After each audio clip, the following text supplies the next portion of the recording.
Merci. Merci mes amis. Cela vous a été dit, il nous reste aujourd'hui 90 jours avant notre grand rendez-vous du 9 juin. Et pour autant, vous me permettrez de monter à cette tribune avec le cœur lourd.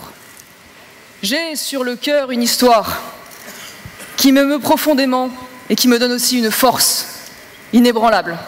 Vous savez, cette force que donnent les colères sourdes, cette force de la compassion instinctive, viscérale, la force de la soif de justice. Je pense en cet instant à Johan Davier, le père de Lola.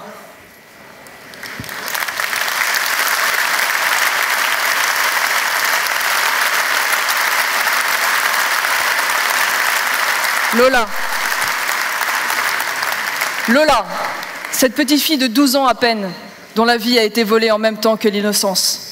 Lola, retrouvée dans une malle, torturée et assassinée par une Algérienne sous OQTF. Une clandestine qui n'aurait jamais dû se trouver sur le sol français si pour une fois seulement, ce gouvernement avait fait son travail.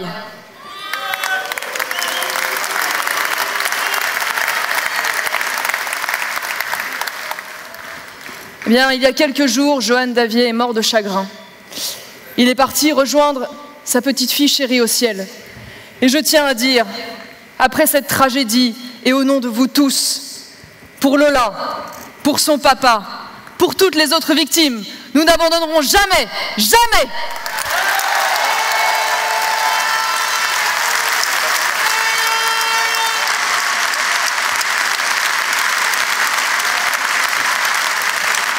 Est-ce que vous vous rendez compte ? Est-ce que vous vous rendez compte qu'aujourd'hui, à cause de cette folle politique d'immigration, il y a des enfants qui sont assassinés, il y a des parents qui meurent de chagrin, il y a des adolescents qui sont lynchés parce qu'ils sont blancs, il y a des grands-mères de 80, 90 ans qui sont violées dans notre pays par des clandestins. Et si nous nous retrouvons aujourd'hui, c'est parce que dans cette salle, il n'y a pas un seul cœur indifférent aux larmes de Johan Davier, à la souffrance des parents de Thomas, à la dignité de Claire, au courage de Véronique Monguillon, de Catherine Bargue, d'Evelyne Reber, toutes femmes et mères de victimes.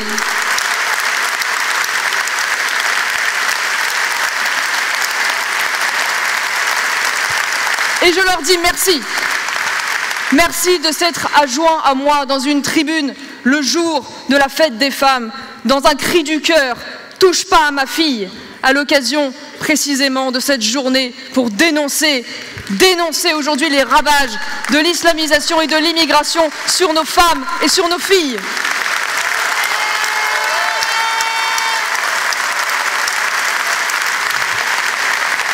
Mesdames, je vous le promets, nous continuerons encore et encore, inlassablement, jusqu'à la victoire. Parce que nos consciences nous l'ordonnent, parce que nos tripes nous l'imposent, parce que nos cœurs nous le dictent.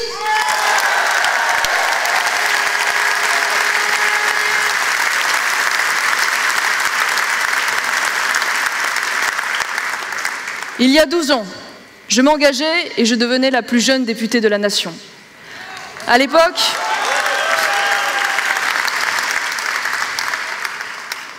je le faisais par devoir. Aujourd'hui, je le fais aussi par amour. Par amour pour mes filles Olympe et Clotilde. Par amour pour toutes les petites Olympe et Clotilde de France. Par amour pour tous les petits-enfants de ce pays d'aujourd'hui et de demain.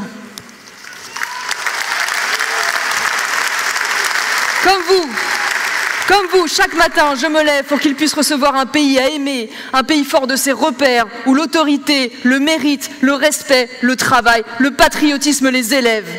Chaque jour, je me bats avec Éric Zemmour pour qu'ils ne deviennent pas les orphelins d'un pays vide, sans âme, sans grandeur, sans héros et surtout sans idéal.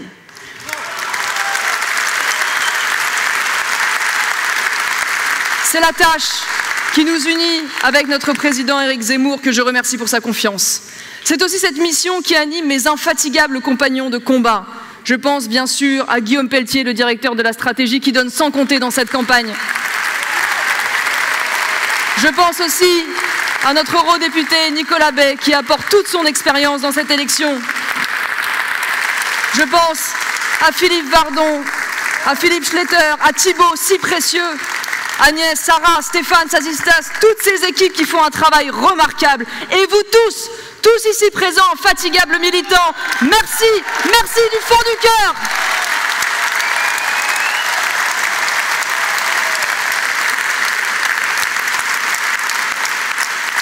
Est-ce que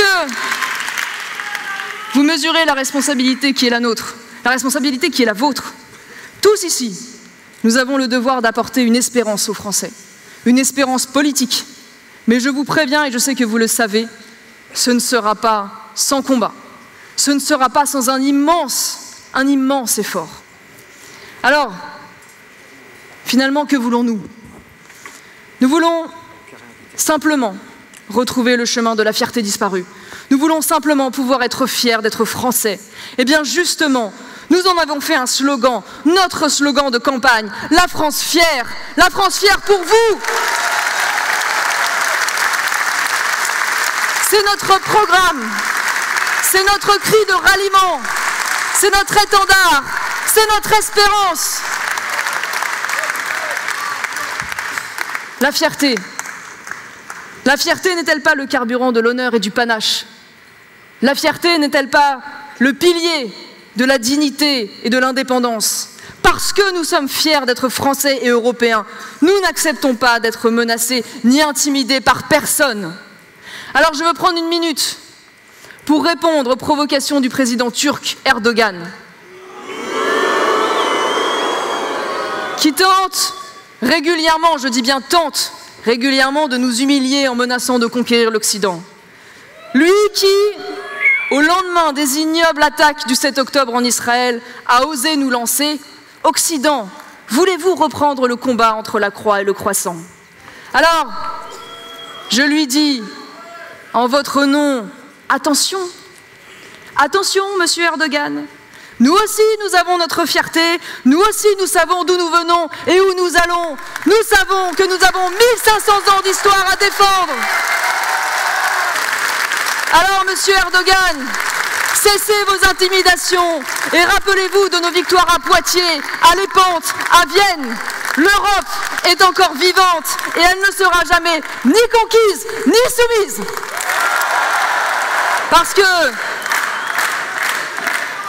Parce que nous sommes fiers d'être Français.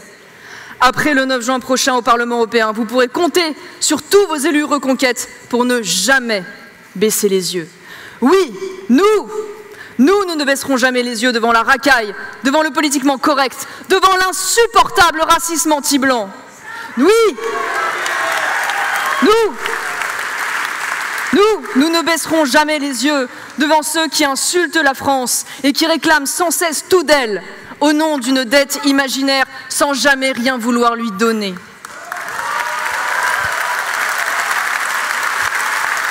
Oui, nous ne baisserons pas les yeux devant les wokistes qui crachent sur notre histoire, qui insultent nos ancêtres, qui déboulonnent nos statues. Ils ont déjà, et ils s'en sont déjà pris, à nos statues de Voltaire, de Maë de la Bourdonnais, de Napoléon, de la Vierge Marie. Mais jusqu'où iront-ils si nous ne sommes pas là pour les arrêter? Non, nous ne baisserons pas les yeux devant les activistes LGBT qui viennent jusque dans nos écoles expliquer à nos enfants qu'ils peuvent changer de sexe, qui organisent des lectures de drag queen auprès de nos petits, dans nos bibliothèques, et qui ont l'audace de vouloir nous transformer, nous les femmes, en objets de marchandises, en nous poussant à louer nos utérus et à vendre nos enfants.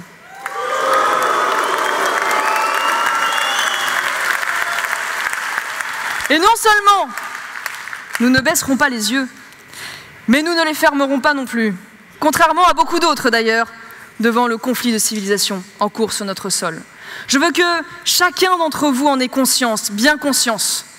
Il y a désormais deux peuples sur notre terre, deux France face à face, deux France qui se font face, deux France qui ne rient plus aux mêmes joies, qui ne pleurent plus aux mêmes peines, qui ne communient plus dans un idéal commun. Je sais que la plupart des journalistes présents considèrent que j'exagère. Alors, je vais m'en remettre aux chiffres. Vertigineux, ces chiffres. Imparables, ces chiffres. Ce sont ceux de l'IFOP, sortis il y a quelques semaines seulement. Eh bien, je pose une question toute simple. Croyez-vous que la cohabitation va bien se passer quand ces sondages révèlent qu'aujourd'hui, une majorité de musulmans en France considèrent la laïcité, valeur cardinale de notre République, comme discriminatoire? Pensez-vous que la cohabitation va bien se passer alors qu'une majorité d'entre eux souhaitent pouvoir dispenser les petites filles de piscine au prétexte de dispenses religieuses? Pensez-vous que tout ça va bien se passer alors qu'une majorité plaide pour l'autorisation du port du voile à l'école et même, c'est le cas pour une majorité de jeunes musulmans, pour l'autorisation de la burqa? Mais ce n'est pas tout. Et je crois que ce qui m'a le plus terrifié dans ces chiffres, c'est de découvrir qu'aujourd'hui, un tiers des lycéens musulmans en France ne condamnent pas totalement l'assassinat de Dominique Bernard.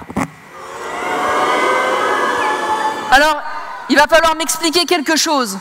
Comment est-il possible de ne pas condamner totalement l'assassinat d'un professeur innocent qui s'est dressé entre son école et un djihadiste au prix de sa vie? Comment est-ce possible? Ce n'est pas un conflit de civilisation, ça? Ce ne sont pas deux visions de la vie, du monde, de l'homme qui sont en train de se manifester sous nos yeux de façon irréconciliable? Oui,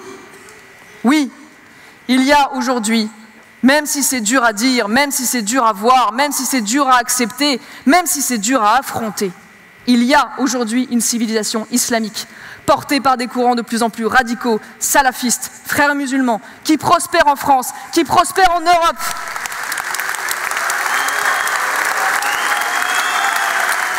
Et qui entre en confrontation avec notre civilisation française, européenne et chrétienne. Et cette confrontation, vous l'avez tous les jours sous les yeux. Elle se manifeste quotidiennement, école par école, quartier par quartier, ville par ville et même village par village, par l'explosion des incivilités, de la violence gratuite, de la volonté d'humilier le français, le couffard, le gouer. Eh bien, le couteau.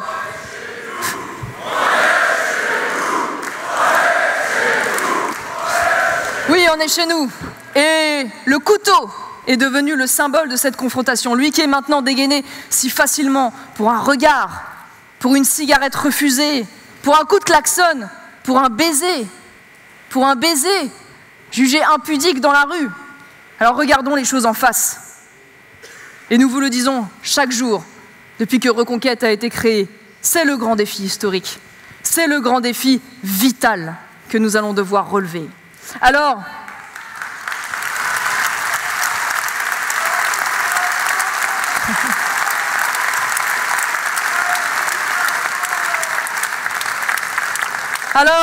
le 9 juin prochain, vous aurez une seule question à vous poser. Voulez-vous d'une Europe islamisée ou voulez-vous encore d'une Europe européenne? J'ai pas entendu? Oui. Écoutez bien les mots du chef des frères musulmans, Youssef Al-Qaradawi, quand il était le président du Conseil européen pour la fatwa. Je cite: Rome reste à conquérir. Et nous espérons et croyons qu'elle sera conquise. L'islam retournera en Europe en conquérant et en vainqueur. Après en avoir été expulsé 2 fois, une fois en Andalousie, au sud, l'autre fois à l'est, avec la volonté d'Allah, l'islam retournera en Europe et les Européens se convertiront à l'islam. Jamais! Écouterons-nous enfin Écouterons-nous enfin tous ces courageux mais trop rares experts qui nous mettent en garde contre l'islamisation de la France et de l'Europe, comme cet ancien agent de la DGSE, Pierre Martinet, qui affirme que le projet des frères musulmans est de conquérir définitivement l'Europe, pas dans 200 ans, pas dans 300 ans, d'ici 50 à 70 ans. Nous le verrons, nos enfants le verront. Et comment? En 3 temps. D'abord, par l'immigration massive, et donc par le nombre et par la pression démographique. Et nous y sommes déjà. 1/3 des naissances en France sont d'origine extra-européenne, contre 3% il y a 70 ans.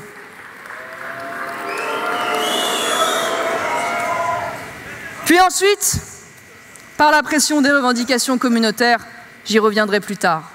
Enfin, par une propagande médiatique et politique insupportable qui vise à culpabiliser le peuple historique par les sempiternelles accusations de racisme et d'islamophobie qui sont censées agir sur nous comme un virus paralysant.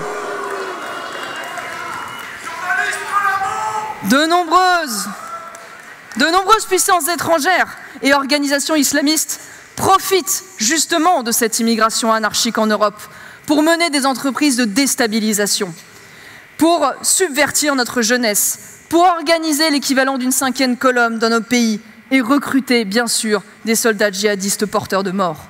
Si nous continuons dans cette voie, je vous le dis, disons-le partout autour de nous, c'est bien simple.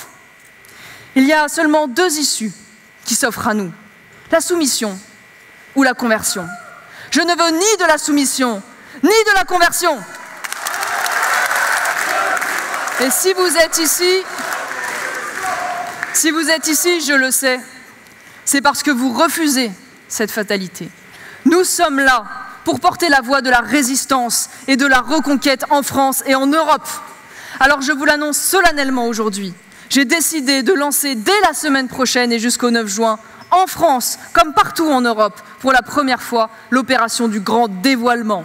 Je dévoilerai, preuve à l'appui, l'avancée fulgurante et les conséquences de l'islamisation sur notre continent. Partout, nous pointerons ce que les autres partis n'osent pas aborder, ce que les médias font exprès de vous cacher et que pourtant tous les peuples européens voient avec leurs yeux du bon sens. Oui, nous allons montrer, démontrer, dénoncer, dévoiler tous les moments, tous les lieux où notre civilisation cède le pas et où une autre civilisation la remplace. Nous devons montrer, autant que faire se peut à nos concitoyens, le refus des femmes de se faire soigner par un homme dans un hôpital, ses horaires séparés dans les piscines publiques, la multiplication des prières de rue, les revendications communautaires dans nos écoles avec les repas halal, dans nos clubs sportifs avec les demandes de rupture du jeûne en plein match, les joueuses en hijab et les prières dans les vestiaires.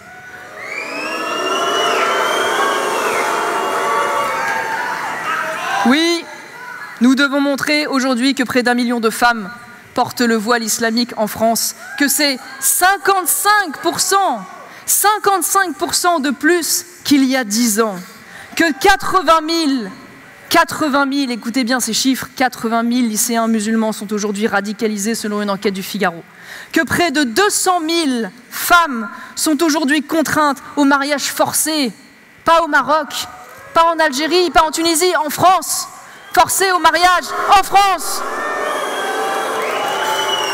que 60 000 femmes sont victimes de mutilations et d'excisions, que 1000 nouveaux commerces halal sont ouverts en France l'année dernière, que notre pays compte aujourd'hui 2500 mosquées contre seulement 2 il y a 2 siècles. Alors, voulez-vous vivre à l'heure de la charia islamique? La charia... Manifestement non. La charia financière, la charia vestimentaire, la charia alimentaire. Alors, vous croyez que ça n'arrivera jamais. Mais la charia, en réalité, régente déjà de nombreux territoires de France. Et combien de Français, y compris d'origine immigrée d'ailleurs, par pression communautaire, par peur de la violence ou du rejet, se plient malgré eux aux règles de la charia islamique? Où est l'État pour protéger la liberté de choix dans ces territoires?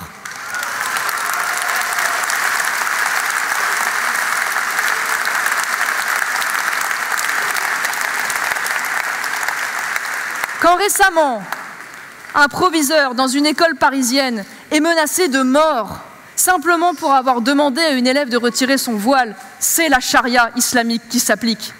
Quand un jeune garçon non musulman de 13 ans, il y a quelques années à Lyon, a été lynché simplement pour avoir mangé une sucette et refusé de faire le jeûne en plein ramadan, c'est la charia islamique qui s'applique. Quand une serveuse à Nice est giflée pour avoir simplement servi de l'alcool durant le ramadan, quand, toujours pendant le ramadan, on aboutit à ce qu'une marque comme Evian finisse par s'excuser d'avoir proposé de boire de l'eau. Vous m'avez bien entendu? Vous m'avez bien entendu. S'excuse pour avoir proposé de boire de l'eau, ça aussi, c'est la charia islamique qui s'applique. Mais le pire, c'est que la blague ne s'arrête pas là. Parce qu'encore récemment, le maire de Lyon, Grégory Doucet,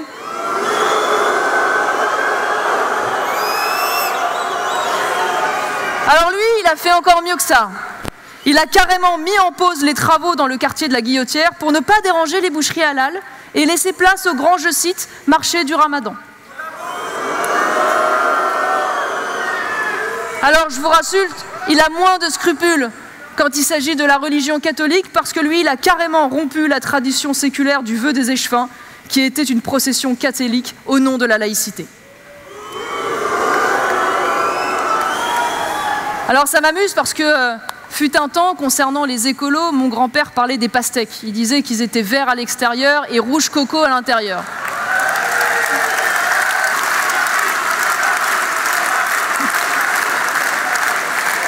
Mais merci pour lui. J'ai une nouvelle proposition à vous faire. Je propose qu'on passe des pastèques au kiwi. Vert écolo à l'extérieur, vert islamique à l'intérieur.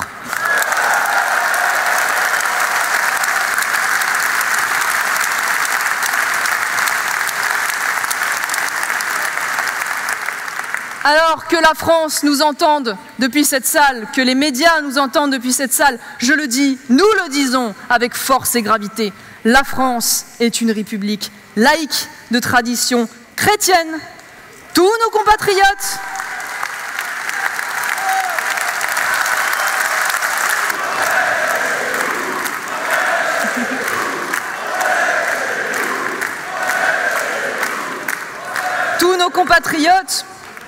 peuvent croire ou ne pas croire, pratiquer leur religion ou ne pas en avoir, mais nous refusons catégoriquement qu'une autre culture que la nôtre s'impose sur la terre de nos pères.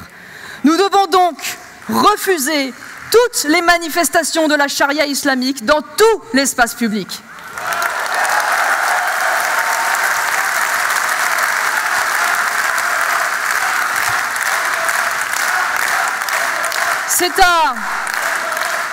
C'est à l'islam de s'adapter à la France et non pas à la France de s'adapter à l'islam. Chez nous.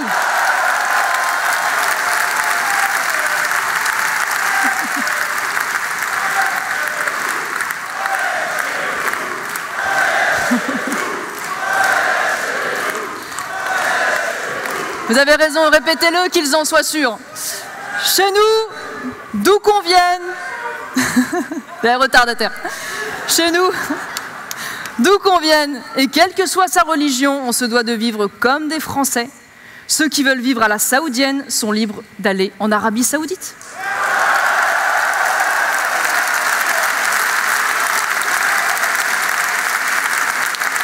C'est le défi. C'est le défi de notre siècle. Que l'Europe reste fidèle à la magnifique définition de Paul Valéry, une terre qui a été successivement romanisée, christianisée et soumise aux disciplines et à l'esprit des Grecs. Hélas,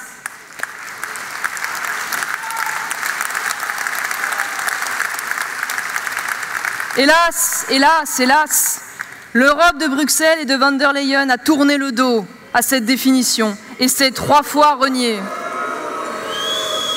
L'Europe de Bruxelles a d'abord trahi l'esprit des Grecs en malmenant la démocratie, en outrepassant sans cesse le cadre des traités, en méprisant le principe du subsidiarité, en sanctionnant même des gouvernements élus démocratiquement pour leur opposition à l'agenda progressiste. Oui, cette Union européenne a trahi Athènes.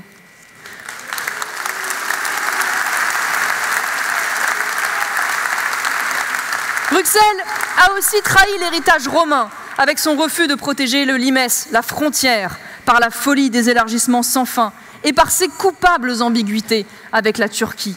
Oui, cette Union européenne a trahi Rome. Bruxelles, enfin, a trahi son héritage chrétien. Et c'est malheureusement un président français, Jacques Chirac, qui s'est opposé à l'inscription des racines chrétiennes dans la Constitution européenne. C'est tout de même absolument fascinant de voir à quel point Bruxelles est envahissante sur des sujets absolument minimes et totalement absente, voire nocive, sur des sujets importants et sur les grandes questions. Cette Union européenne, elle est partout. Elle est sur nos plaques minéralogiques, elle est sur le fronton de nos bâtiments publics, elle dicte la courbure de nos bananes, le débit de nos pommeaux de douche, la circonférence des pizzas napolitaines, la hauteur des tables de restaurant, tout ça est véridique. Mais elle n'est jamais là quand on a besoin d'elle sur les vrais problèmes de fond. Elle a trahi ses belles promesses en ignorant deux impératifs qui auraient dû être les siens, l'identité et la puissance. Merci.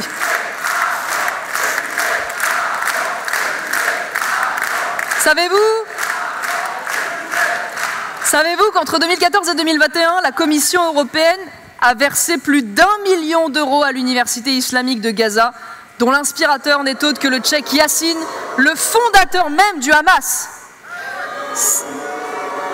Savez-vous que l'Union européenne finance des organisations islamistes ? 40 millions d'euros versés à l'association islamique Relief, qui entretient des liens avec les frères musulmans.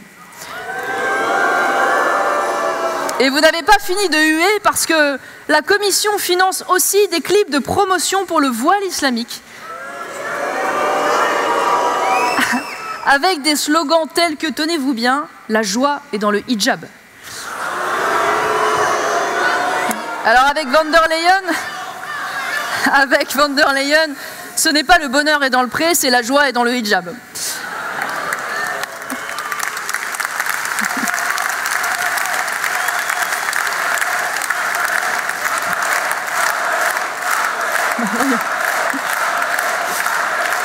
Ben voyons.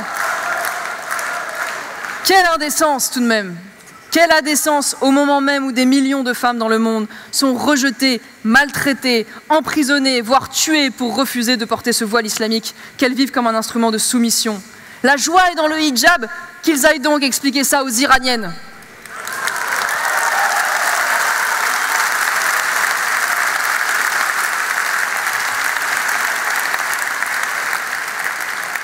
J'ai énormément de choses à vous dire sur l'Union européenne et j'ai dû choisir, mais j'ai tout de même envie de vous parler de Madame Dalli. Alors je ne sais pas si vous connaissez cette commissaire européenne à l'égalité. Alors elle écrit des manuels de bien vivre inclusif et dans lequel elle recommande à l'administration européenne de ne plus utiliser le mot vacances de Noël pour ne pas choquer, c'est dit tel quel, hein. C'est dit tel quel, pour ne pas choquer la susceptibilité des minorités. Parce que vous savez, Noël, c'est bien connu, c'est un gros mot, Noël. C'est une insulte, Noël.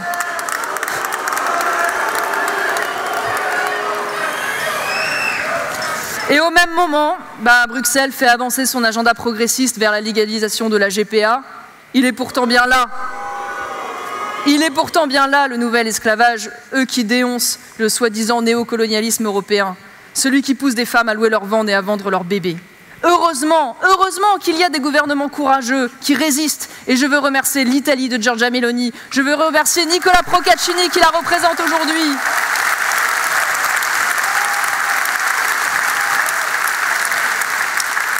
Eux qui se battent depuis des mois, y compris contre le gouvernement français et contre le gouvernement allemand, pour lutter contre l'immigration clandestine, pour défendre la famille. Alors je vous dis, tenez bon, on arrive!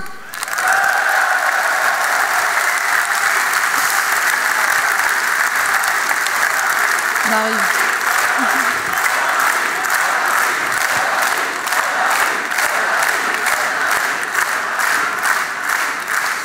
Mais ce dont Ursula est le plus fière, c'est son fameux pacte vert.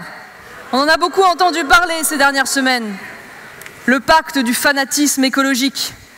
Le pacte qui organise tout simplement, sciemment, en toute connaissance de cause, la décroissance économique du continent, la baisse de la production agricole et notre appauvrissement général. C'est l'assassinat par asphyxie, à coups de contraintes, de normes, de règlements, de culpabilisation. Et tout ça pour quoi faire? Tout ça pour quoi faire? Pour faire payer la France, qui ne représente que 1% des émissions de gaz à effet de serre dans le monde, et l'Europe que 9%, alors que tous les jours, la Chine ouvre des centrales à charbon à tour de bras.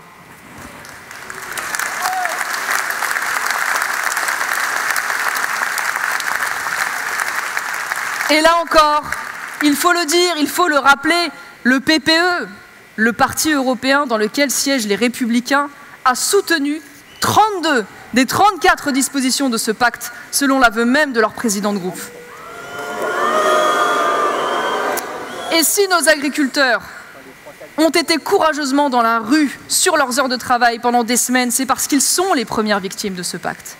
Et je le dis haut et fort et je veux qu'ils nous entendent, je veux qu'ils vous entendent. Oui, la cause des agriculteurs est la nôtre. Pays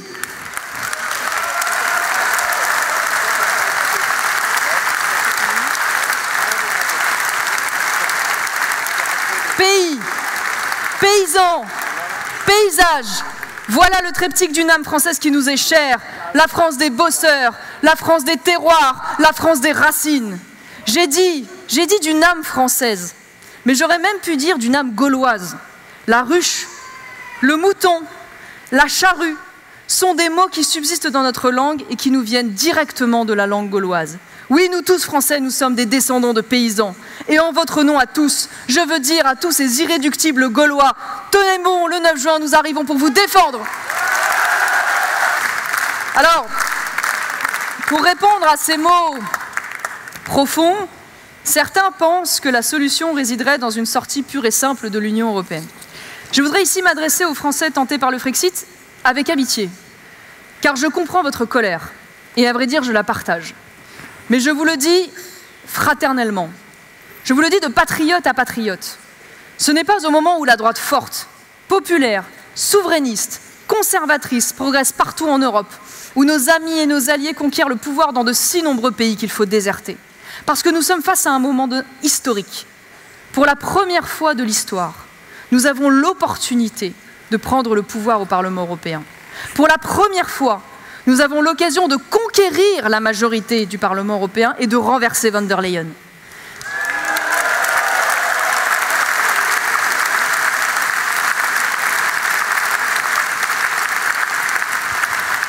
Moi aussi, j'ai hâte.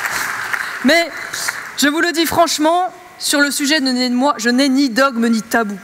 Si un jour, j'avais la conviction que la voie européenne était sans issue, que les intérêts de la France seraient mieux défendus dehors que dedans, que les avantages d'un Frexit seraient plus nombreux que les handicaps, alors évidemment, absolument, je serais du côté des intérêts français.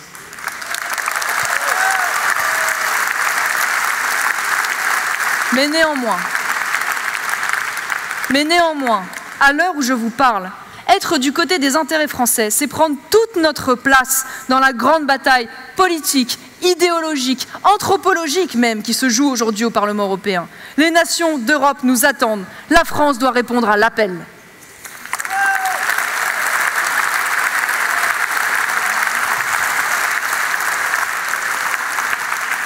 Je voudrais aussi prendre un moment pour m'adresser aux électeurs du Rassemblement national. Chacun connaît notre lien. C'est un lien politique et affectif du fait de mon histoire. C'est aussi, disons-le, un lien intime, puisque je sais qui je suis et d'où je viens. Puisque nous entrons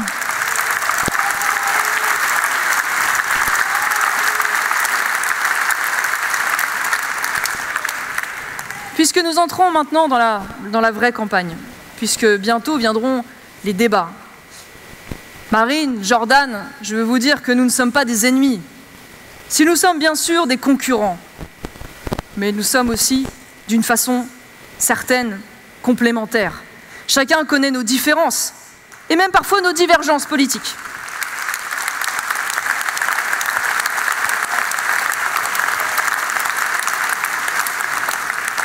Et ces différences et ces divergences, elles existent, elles sont réelles, on ne s'en cache pas, et elles expliquent d'ailleurs que nous ne soyons pas aujourd'hui dans le même parti.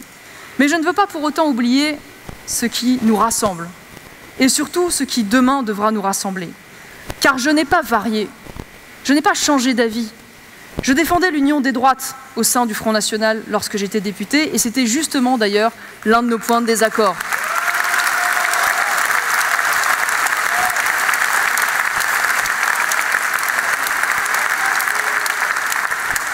J'ai rejoint Éric Zemmour pour défendre l'union des droites, et je continuerai encore toujours de défendre l'union des droites.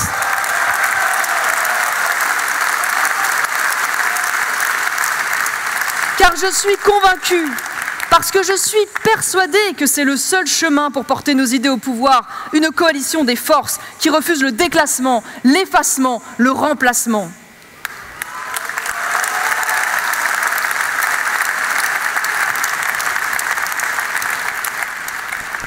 Alors Jordan, si tu nous entends, tu as eu la lucidité lors de tes vœux de dire une chose. Tu as dit que ton groupe européen, Identité et démocratie, devra travailler demain au Parlement européen avec l'ECR, le groupe des conservateurs européens, qui est le groupe de reconquête, et ce, en vue de former des majorités.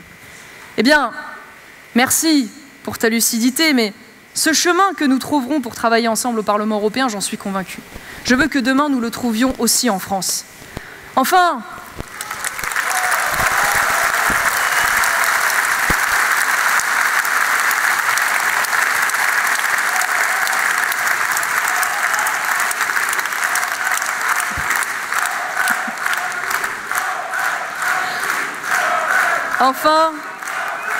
je voudrais dire une chose.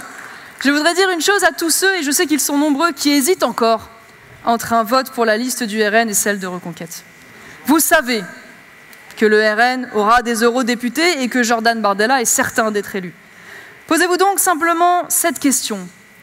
Pensez-vous que la France, son identité, sa liberté, seront mieux défendues s'il y a uniquement Jordan Bardella au Parlement européen, ou si Reconquête est aussi présent pour vous défendre?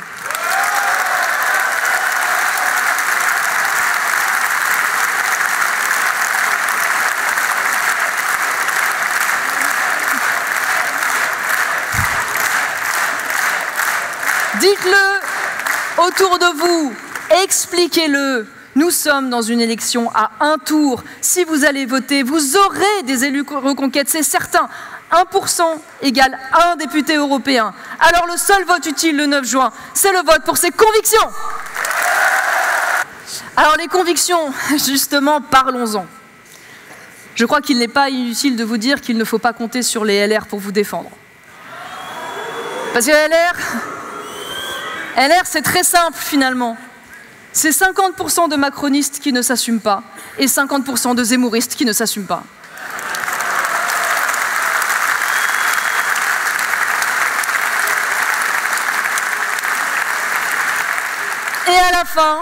Et à la fin, 50% plus 50%, ça donne 100% de promesses trahies. Alors, LR, c'est François-Xavier Bellamy, tête de liste, mais ça se termine par von der Leyen, candidate officielle de leur parti européen, le PPE.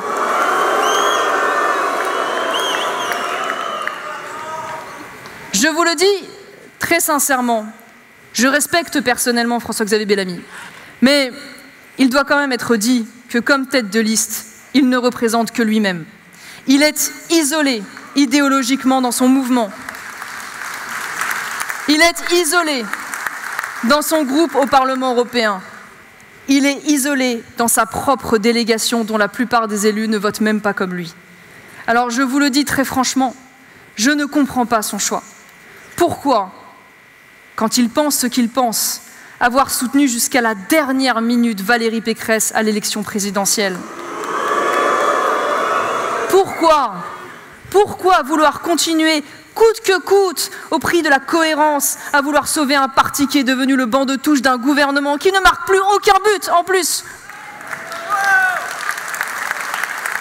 Alors arrêtons la farce, c'est bon, arrêtons de faire semblant, tout le monde sait, tout le monde a compris qu'au lendemain du 9 juin et d'ici 2027, les 3/4 de l'état-major DLR rejoindra la Macronie ou ce qui prendra sa suite. Alors, je le dis aux électeurs de droite, les convictions, c'est chez nous que vous les trouverez. La cohérence, c'est chez nous que vous la trouverez. L'avenir de la droite, c'est chez nous que vous la vivrez.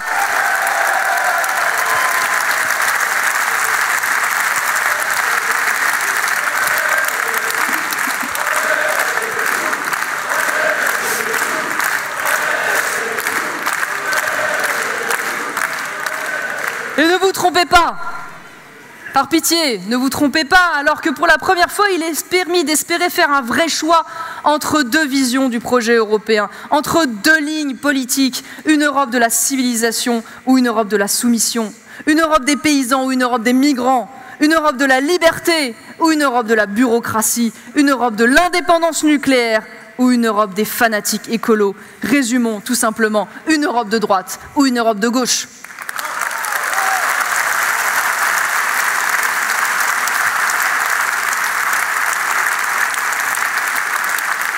Nous, Européens, nous sommes une famille de peuples. Nous sommes réunis par une géographie, par la chrétienté, par une certaine vision de l'homme et du bien, par des relations culturelles, économiques, scientifiques intenses depuis des siècles qui font que nous reconnaissons spontanément une part de nous-mêmes chez nos voisins du continent. Nous sommes une civilisation. La civilisation, tout est là dans cet antidote à la barbarie et à la sauvagerie, dans ce mot qui est poli par les siècles et qui est un écrin de la culture et de l'histoire. Alors, oui, bien sûr, évidemment, nos nations sont un héritage formidable. Elles sont le cadre politique naturel et incontournable des peuples. Mais à l'heure du grand réveil des civilisations chinoises, turques, indiennes, notre civilisation européenne et chrétienne a aussi un rôle à jouer dans le champ politique. Mais pour ça, et pour y parvenir, et pour que cette action politique ait du sens et porte ses fruits, alors il faut redonner au projet européen une boussole qu'elle a perdue ou qu'elle n'a jamais voulu avoir. Notre boussole, c'est la civilisation européenne. Tout ce que nous entreprendrons au niveau européen doit revenir à une idée simple finalement. Renforcer, protéger, transmettre la civilisation européenne. L'on dit qu'une personne ne peut savoir ce qu'elle veut sans savoir qui elle est. Nous savons qui nous sommes et nous savons ce que nous voulons. Nous savons aussi ce que nous ne voulons plus. Nous ne voulons plus de cette Europe de Bruxelles gouvernée depuis toujours par le centre et la gauche. Nous ne voulons plus de ces élus et dirigeants européens soumis, lâches, vendus, parfois les trois. Un coup aux lobbies écolos, un coup aux Allemands, un coup aux pétromonarchies, un coup aux activistes LGBT, un coup aux frères musulmans. Non, nous voulons une Union européenne enfin au service des peuples et des nations. Une civilisation qui ne s'incarne pas seulement dans un héritage commun, mais aussi dans une projection, dans un destin futur. L'Europe de la civilisation, finalement, plutôt que l'Europe de la Commission.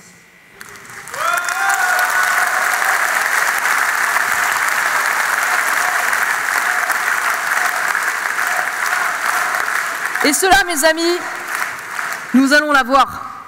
Nous allons l'obtenir en prenant le pouvoir en Europe, en changeant de cap, en votant tous ensemble, tous les Européens, les Français, pour une Union européenne à droite qui applique une politique de droite. Une Europe de droite, c'est très simple. C'est une Europe qui refuse le fanatisme écologique et la décroissance pour défendre une politique qui réconcilie l'exigence environnementale et la prospérité économique.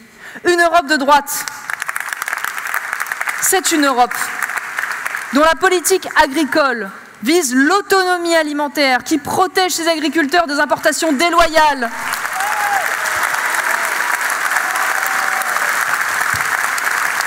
qui assure la traçabilité de nos produits, qui encourage les circuits courts par la priorité locale. Une Europe de droite, c'est une Europe qui coordonne les moyens européens pour protéger physiquement nos frontières, pour organiser un blocus naval face aux bateaux de migrants,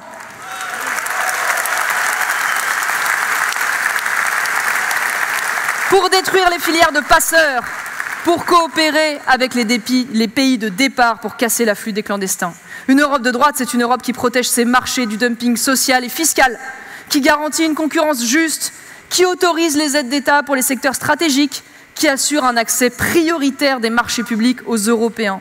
Une Europe de droite, c'est une Europe qui refuse de légaliser les mères porteuses, de financer les associations woke et qui soutient les politiques natalistes des États membres pour sauver la démographie européenne.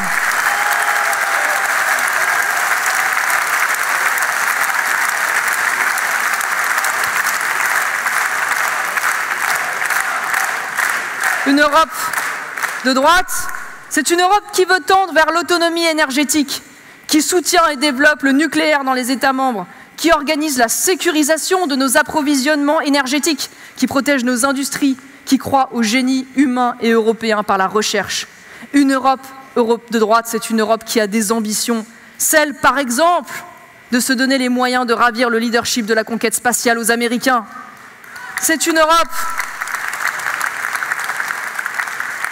qui dit qui elle est, en inscrivant les racines chrétiennes dans ses traités et en valorisant ses traditions. N'est-ce pas là le premier acte d'existence, de souveraineté même, simplement affirmer ce que l'on est? C'est l'Europe qui protège ce qui nous est cher, qui protège notre patrimoine culturel et naturel. C'est Saint-Jacques de Compostelle, c'est la cité des pierres et des saints d'Avila, c'est la renaissance de la cathédrale de Cordoue, c'est le Monte Sant'Angelo, c'est la basilique Saint-Antoine de Padoue, c'est Cologne, la ville aux 100 églises, c'est la colline des Croix en Lituanie, c'est Notre-Dame de Chartres, c'est l'Acropole, c'est le Mont Athos, c'est le Mont Olympe.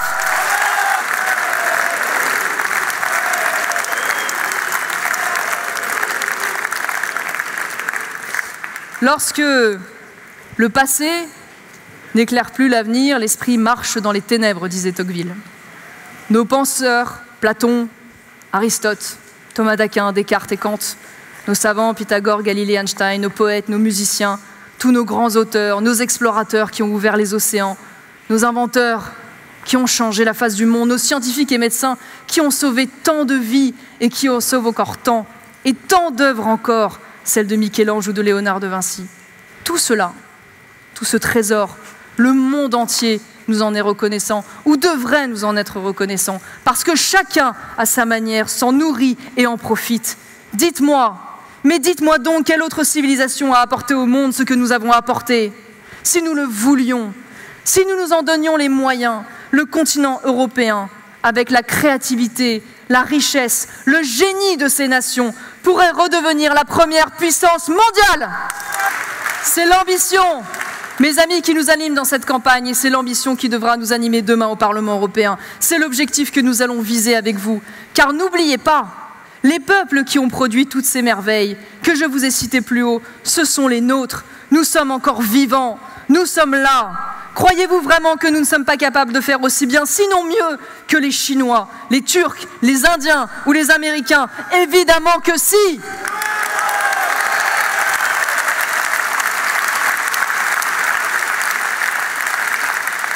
Et le monde a encore besoin de l'Europe, de sa voix, de sa raison, de sa conscience, de sa sagesse aussi, sur la liberté, sur la dignité humaine, vis-à-vis des grands défis et des grandes menaces qui pèsent sur l'humanité, le transhumanisme, l'intelligence artificielle, la société de surveillance, les grands mouvements migratoires. Mais le monde a besoin d'une certaine Europe, l'Europe qui est fidèle à elle-même. Alors, cette campagne de France pour les élections européennes, nous allons la mener ensemble, aux quatre coins de notre pays, mais pour un même combat dans toute l'Europe. Pour que Rome reste Rome, pour que Vienne reste Vienne, Budapest reste Budapest, et pour que la France reste la France.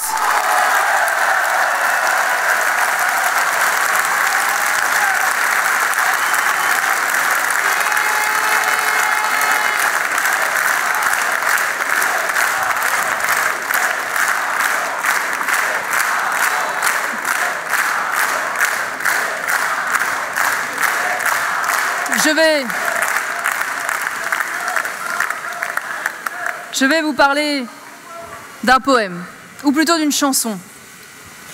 Le poème des poèmes européens, la chanson de Roland.